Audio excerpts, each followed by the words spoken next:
চিকেনের এই রেসিপিটা খেতে এতটাই ভালো লাগে যা বলবার মতন না। পরোটা হোক কিংবা রুটি ভাত, সব ক্ষেত্রেই এই রেসিপিটা একদম জমে যাবে। তাই প্রথমে বোনলেস চিকেনে 2টো কাঁচা লঙ্কা দিয়ে দুপাক ঘুরিয়ে নিচ্ছি।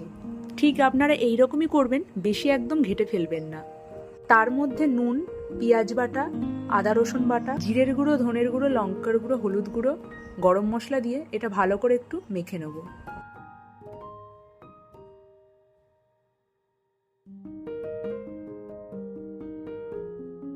ভালো করে মাখার পর হাতে একটু তেল লাগিয়ে এর থেকে অল্প অল্প করে নিয়ে গোল করে চ্যাপ্টা করে নেব। তারপর সবগুলো করে নিয়ে 2টো পিঠ মিডিয়াম ফ্লেমে একটু ভালো করে ভেজে নেব। ভেজে নেওয়ার পর জিরে, তেজপাতা, শুকনো লঙ্কা, এলাচ, দারচিনি ফোড়ন দিয়ে একটু ভেজে নিয়ে পেঁয়াজ, টমেটোর পেস্ট, আদা জিরে বাটা, নুন আর গুঁড়ো মশলা দিয়ে ভালো করে মশলাটাকে আগে কষিয়ে নেব। আপনারা যেইভাবে বাড়িতে মাংস রান্না করেন সেইভাবেই গ্রেভিটা তৈরি করে নেবেন। মশলাটা ভাজার পর 2 চামচ টক দই আর ভেজে রাখা কোপ্তাগুলো দিয়ে আরেকটু কষিয়ে নেব। কষিয়ে নিয়ে পরিমাণ মতন জল দিয়ে দেবো। এটা মিডিয়াম ফ্লেমে 7 থেকে 8 মিনিটের মতন ফুটবে।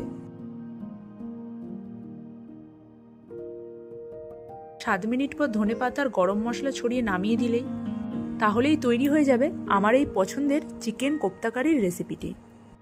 একবার এইভাবে করে খেয়ে দেখুন, আপনাদেরও খুবই ভালো লাগবে।